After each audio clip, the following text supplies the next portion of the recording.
Vamos lá então, Apocalipse capítulo 2, versículos de 1 a 8.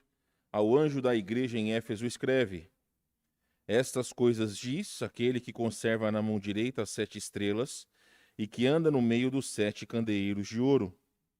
Conheço as tuas obras, tanto o teu labor como a tua perseverança, e que não pode suportar homens maus, e que puseste à prova os que a si mesmos se declaram apóstolos e não são, e os achaste mentirosos. Tens perseverança e suportaste provas por causa do meu nome, e não te deixaste esmorecer. Tenho, porém, contra ti que abandonaste o teu primeiro amor. Lembra-te, pois, de onde caíste, arrepende-te e volta à prática das primeiras obras, e se não, venho a ti e moverei do seu lugar o teu candeeiro, caso não te arrependas.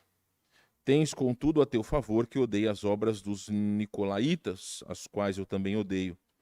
Quem tem ouvidos, ouça o que o Espírito diz às igrejas. Ao vencedor, dar-lhe-ei que se alimente da árvore da vida que se encontra no paraíso de Deus. Vamos orar. Senhor, nós rendemos graças por esse dia, graças por tua palavra, pela salvação que temos, pela oportunidade de abrirmos a tua palavra, tendo liberdade em nosso país de adorá-lo livremente. Fala aos nossos corações, Senhor Deus.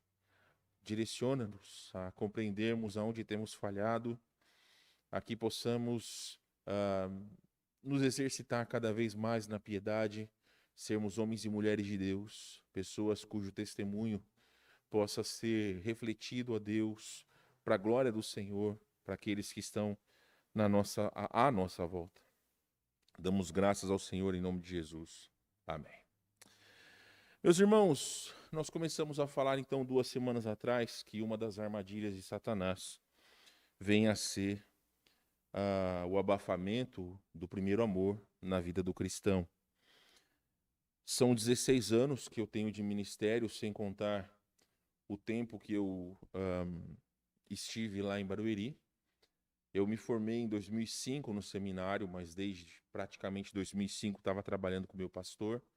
Trabalhei por praticamente quase 3 anos lá e mais 15 anos e meio aqui, mas eu geralmente sempre conto o tempo de ministério aqui. Então, são anos de experiência, mais de uma década de experiência, quase 2, que nós temos de ministério, que nós temos vendo pessoas chegando à igreja, algumas permanecendo, outras saindo. Então, nós temos o know-how, nós temos então a experiência necessária para dizer que essas questões que nós tratamos, ela realmente nos entristece muito.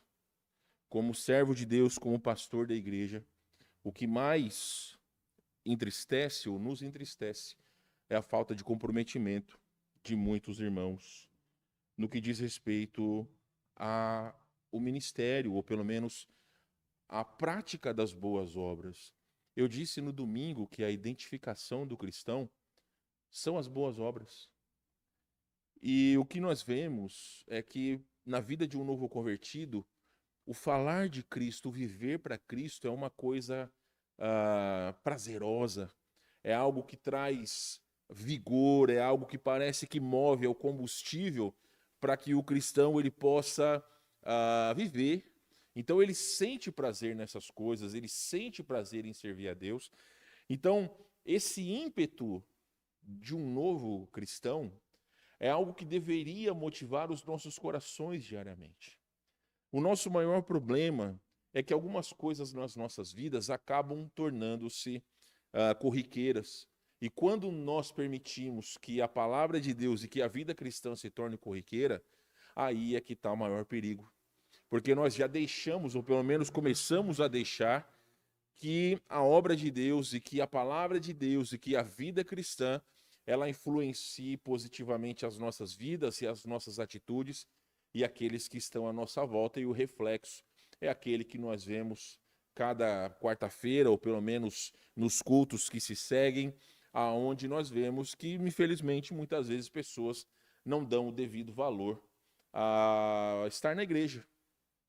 Então, quando nós entendemos, meus irmãos, que a constância é a chave de um homem e de uma mulher fiel, nós entendemos por que que o cristianismo está aonde está.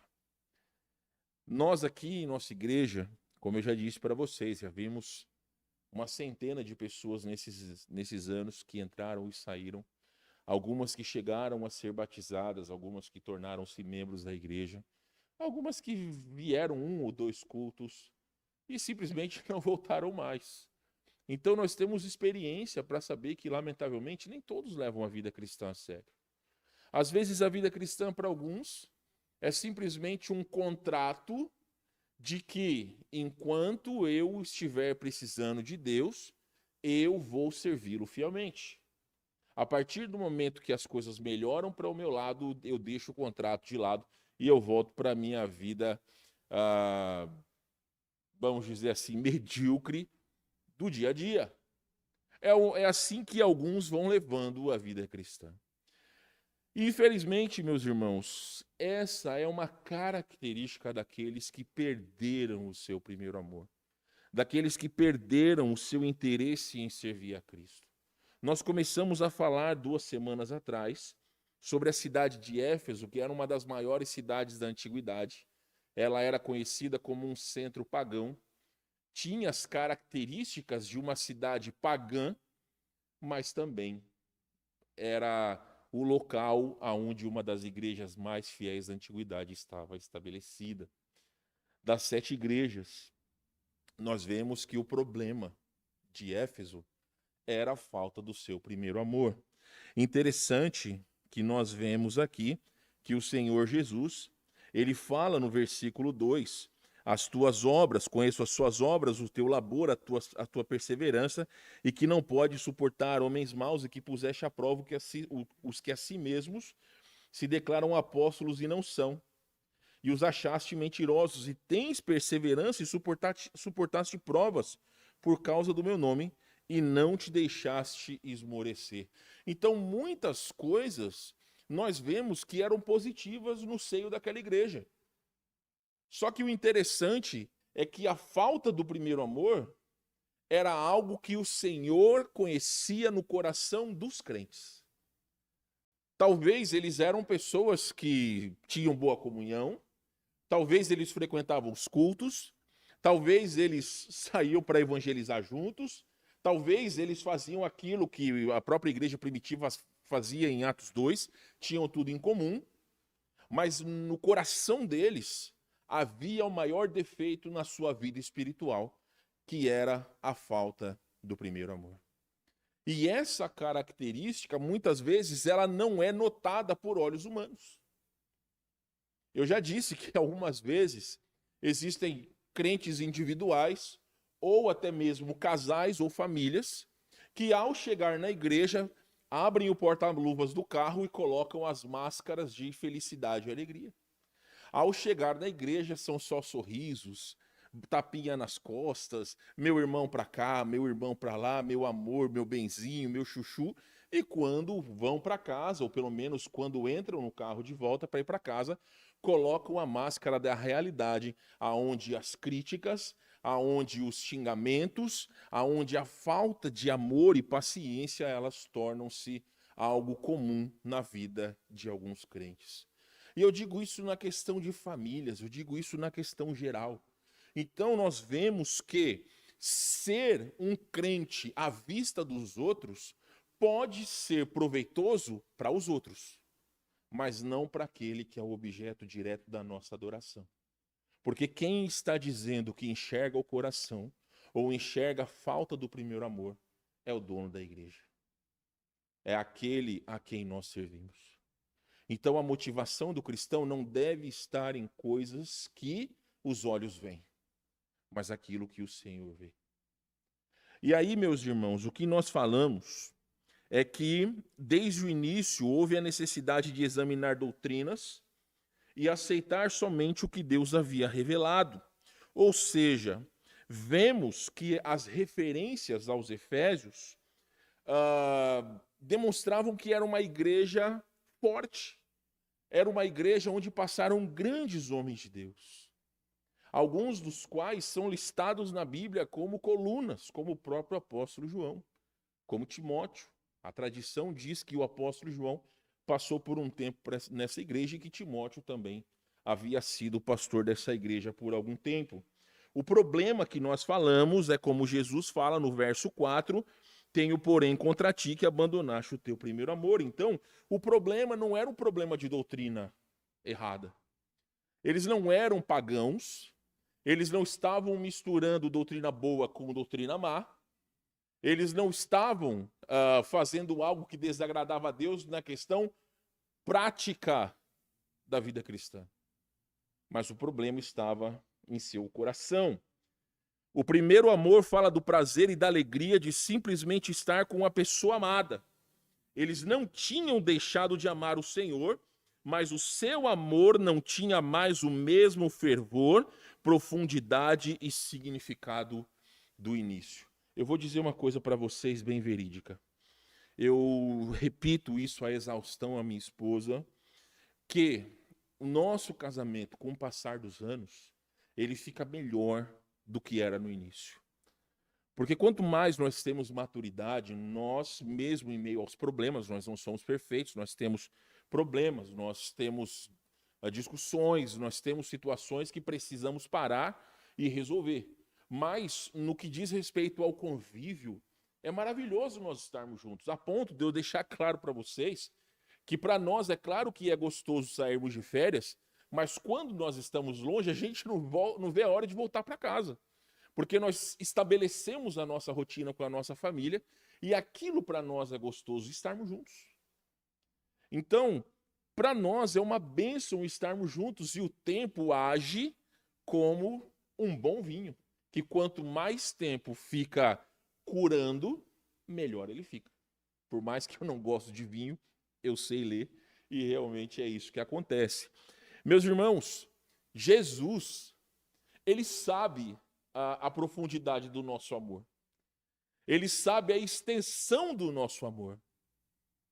E ele sabe, muitas vezes, como algumas atitudes que nós temos demonstram a falta de um amor verdadeiro. E como cristãos, esse é um grande perigo. Porque se as nossas motivações elas forem motivações palpáveis, ou seja, coisa que nós podemos tocar, esse é um grande perigo, porque nem sempre nós vamos ter aquilo que nós queremos. Nem sempre nós vamos receber aquilo que nós gostaríamos de receber. Por vezes a nossa vida vai ser frustrada por causa de N situações. Mas, no entanto, aquele que ama Deus, aquela que ama Deus, entende que o seu amor não depende daquilo que tem, daquilo que vai receber ou das situações que acontecem na sua vida. Mas o nosso amor pelo Senhor, ele deve ser mais profundo.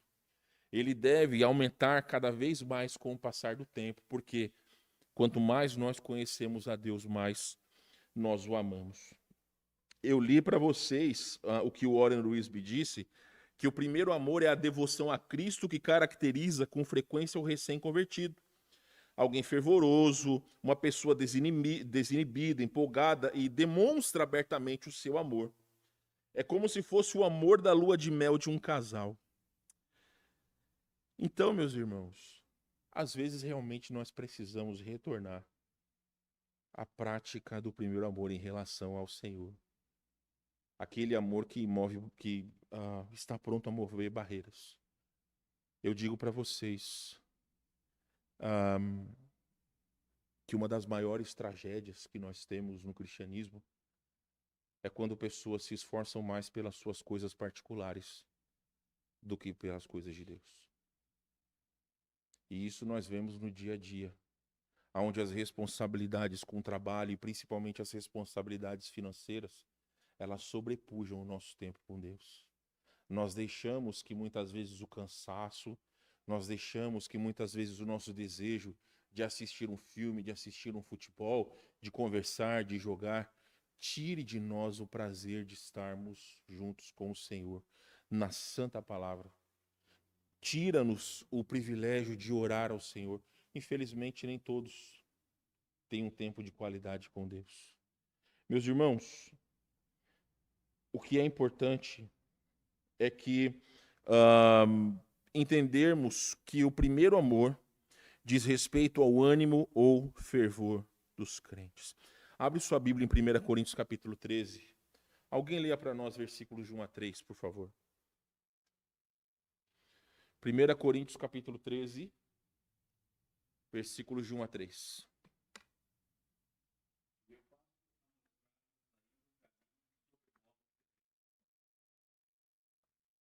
Ainda que eu fale as línguas dos homens, dos anjos, se não tiver amor, serei como bronze, pessoa ou como símbolo que derretido.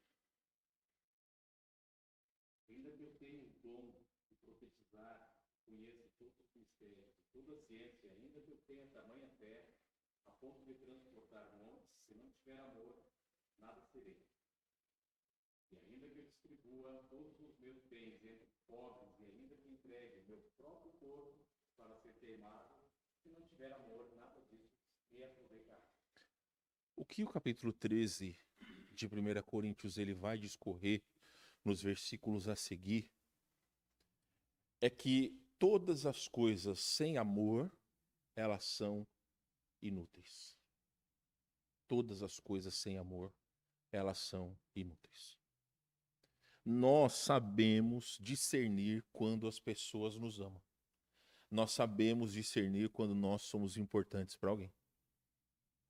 Quando nós recebemos algo por amor, aquilo move os nossos corações. Quando nós vemos que pessoas muitas vezes se esforçam, às vezes, para fazer algo que nós gostamos, aquilo move os nossos corações. Nos deixa verdadeiramente felizes e motivados até mesmo para devolver aquele amor que muitas vezes nós temos. A pergunta que eu faço a vocês é a seguinte: o que será que é necessário para que nós possamos devolver ao Senhor todo o amor e favor que nós recebemos? O que será que é necessário que Deus nos dê para que os nossos corações sejam mais agradecidos a Ele e que nós possamos servi-lo sem qualquer reserva? Será que se nós tivéssemos mais dinheiro, nós seríamos mais felizes?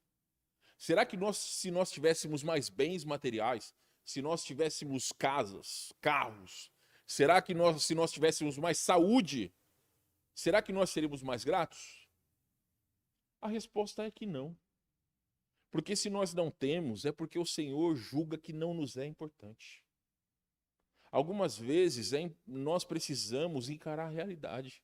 Os nossos corações sonham com coisas que às vezes simplesmente Deus não entende que é o melhor para nós. E em vez de, como Paulo diz a Timóteo, que nós ajamos com contentamento, muitas vezes nós agimos com o coração murmurador. Nós agimos com o coração pesado. E aí nós corremos atrás dos nossos sonhos, corremos atrás dos problemas que nós mesmos criamos e deixamos a nossa vida espiritual de lado. Essa é a tragédia moderna dos crentes. A grande facilidade que nós temos hoje de acesso à educação, de acesso a bons conteúdos bíblicos, e muitos não fazem proveito disso.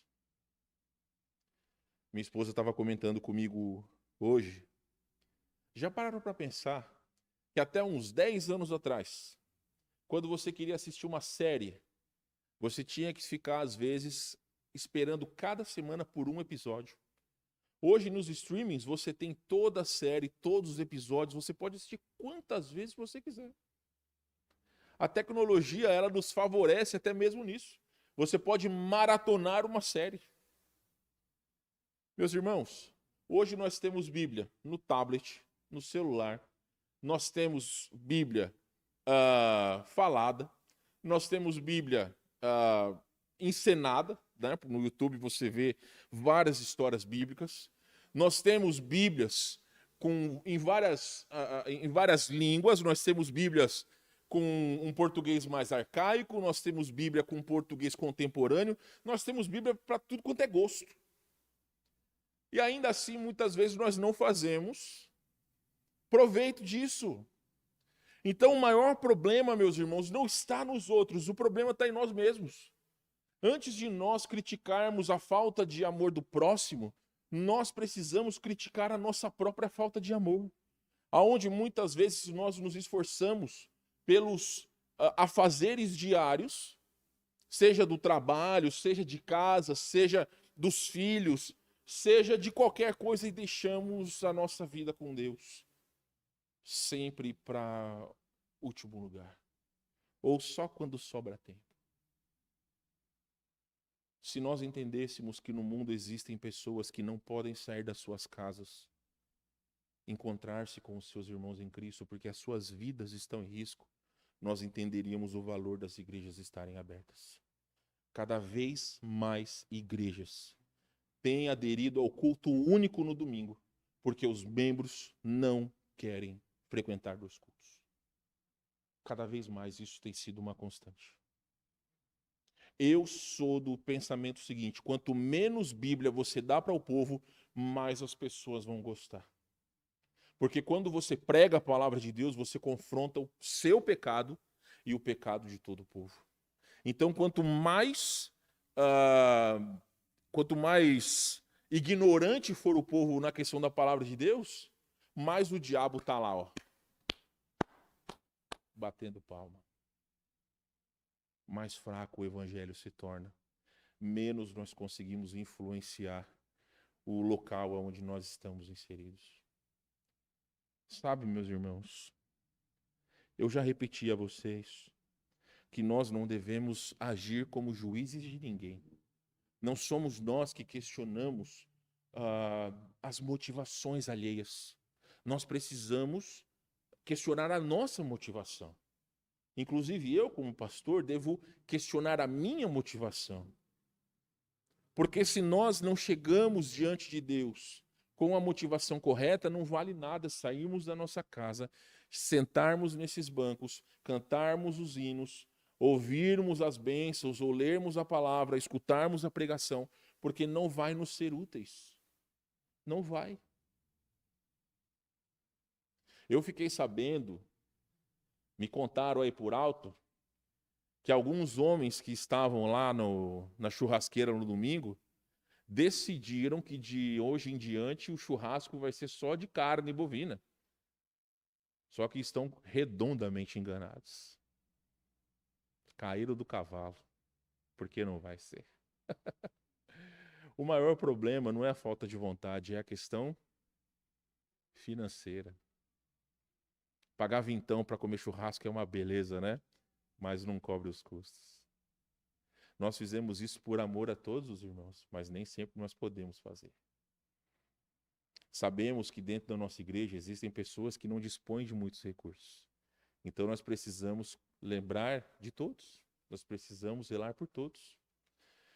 Eu digo isso para vocês por quê? Porque isso é se importar com o próximo. Não importa, meus irmãos, se no próximo almoço nós fizermos um rodízio de miojo. O almoço é uma extensão do culto. É onde nós temos comunhão uns com os outros. Então, quando nós entendemos a preciosidade da vida cristã, eu creio que alguma coisa vai mudar em nossos corações. Paulo instruiu os efésios sobre a importância do amor como alicerce da vida cristã. Vocês me ajudem, por favor, na leitura de alguns versículos? Alguém leia, por favor, Efésios 3,17. Outra pessoa vá para Efésios 4:2.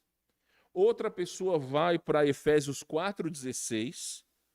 Outra pessoa vai para Efésios 5:2. E outra pessoa vai para Efésios 6:23. Então é 3:17, 4:2, 4:16, 5:2 e 6:23. Quem pode ler para nós aí Efésios 3:17? Leia aí, Eduardo, por favor.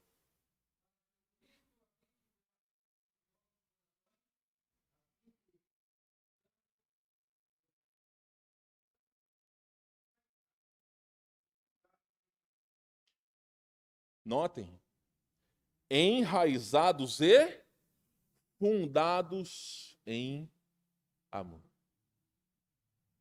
Próximo versículo, Efésios 4:2. Quem pode ler para nós? Alguém que tem aí, leia, por favor.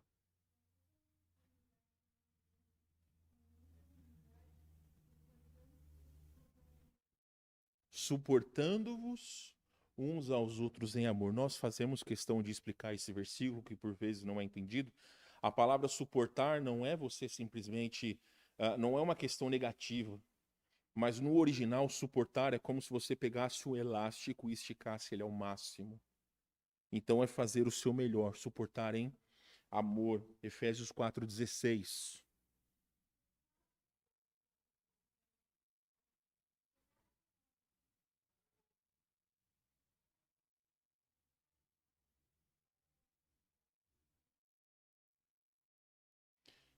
Também, meus irmãos, fazer todas as coisas, estarmos fundados em amor. Efésios 5:2.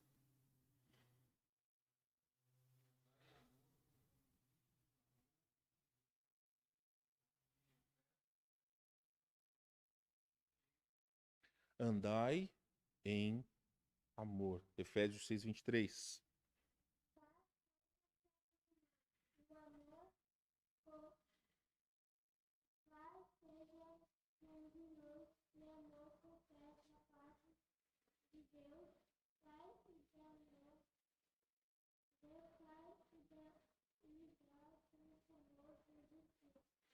Então, meus irmãos, mais uma vez, a importância do estabelecimento da fé e do amor na prática da vida cristã.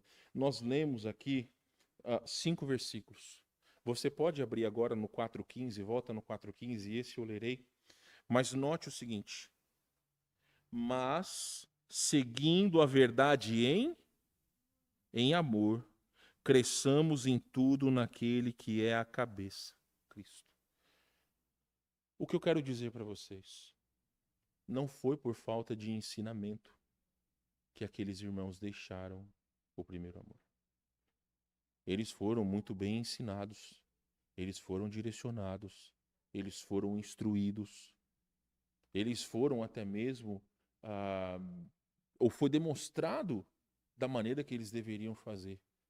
E, no entanto, algumas décadas depois, porque Apocalipse foi escrito mais ou menos nos anos 90 depois de Cristo, e aqui Efésios, se eu não estou enganado, foi ali entre 55 e 60. Praticamente depois de 40 anos, o amor da igreja decaiu. Muitas coisas podem acontecer em 40 anos. Então, meus amados irmãos, não era por falta de instrução. Eles foram muito bem instruídos de que maneira eles deveriam amar ao Senhor. Jesus pede 3 respostas aos Efésios. Volte lá para Apocalipse capítulo 2.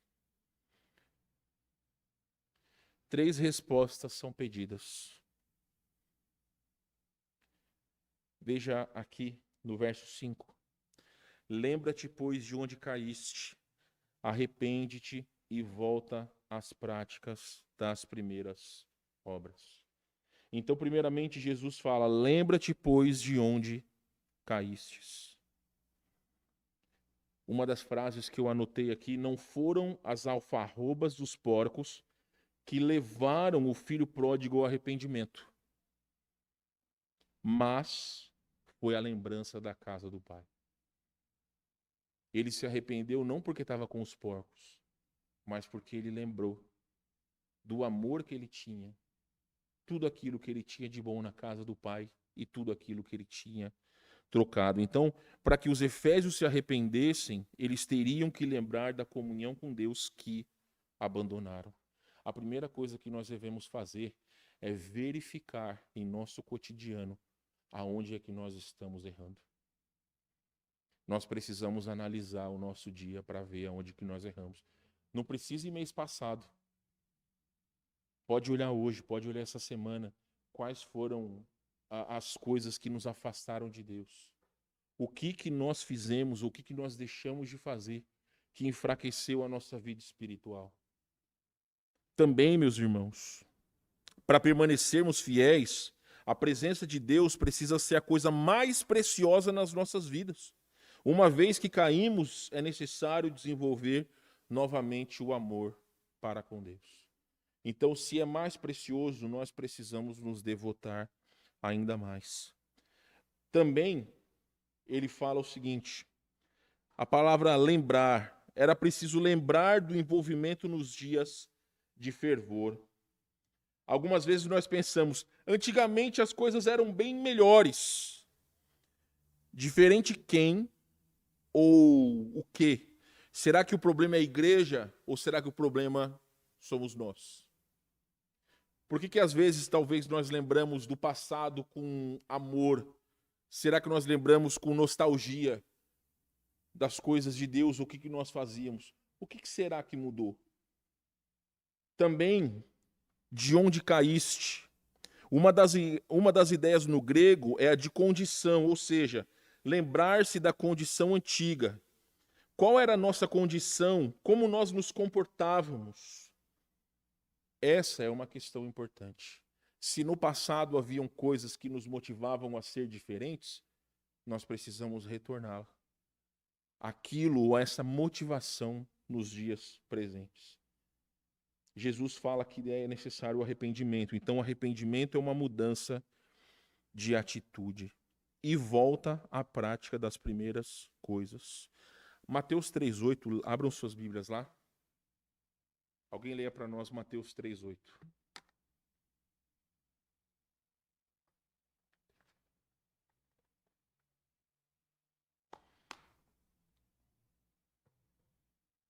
Quem achou pode ler.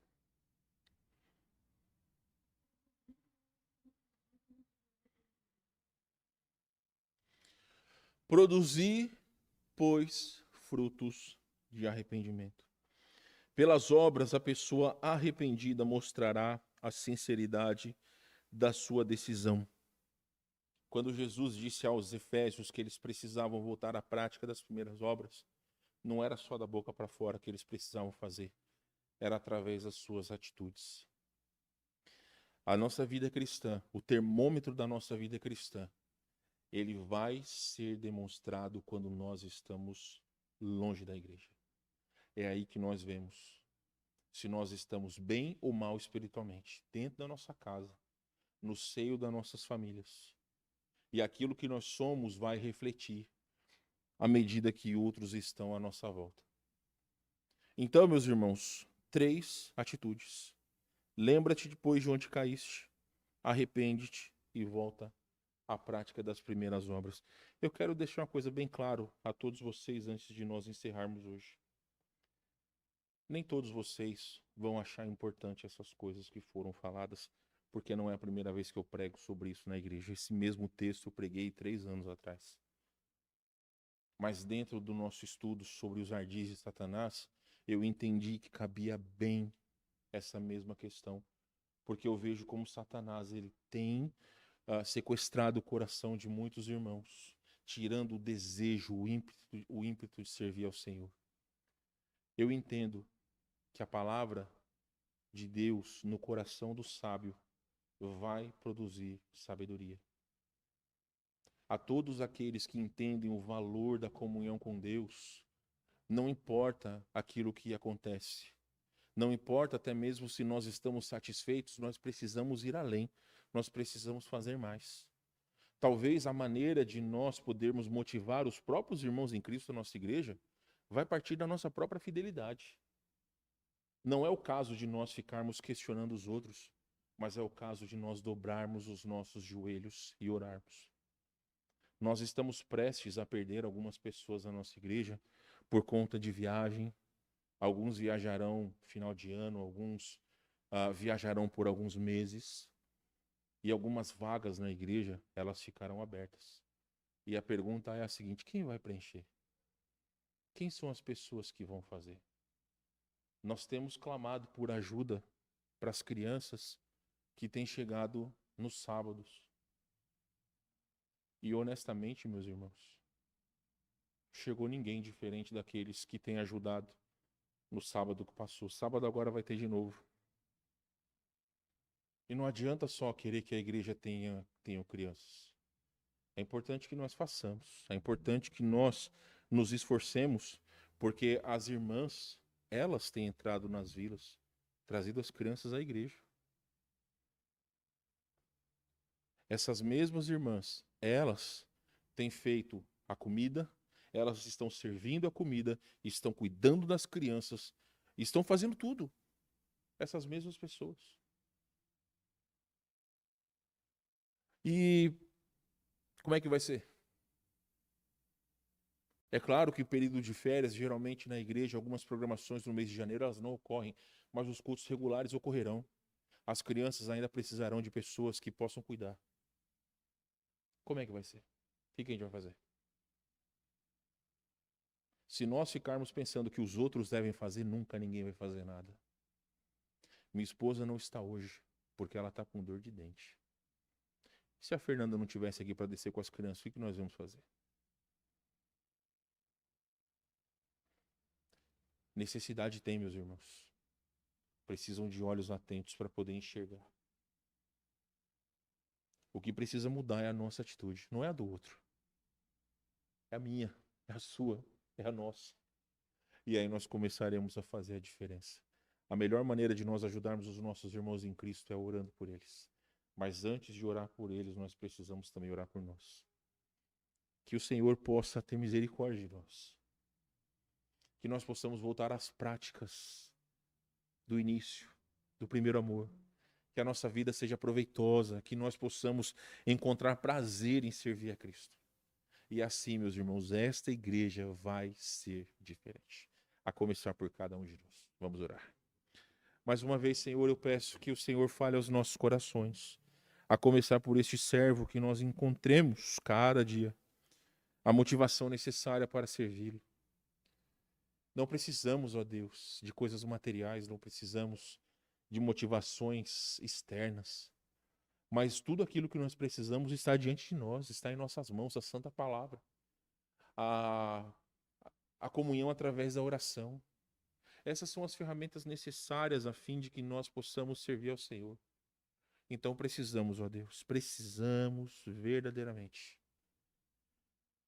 nos esforçar para que o Senhor seja honrado e glorificado, para que o primeiro amor possa retornar aos nossos corações, para que nós o amemos, Senhor Deus, sem medida, e que esse amor possa refletir nos nossos relacionamentos, em nossos casamentos, em nossas famílias, em nosso tempo com os nossos irmãos em Cristo. É o que nós agradecemos e pedimos em nome de Jesus. Amém.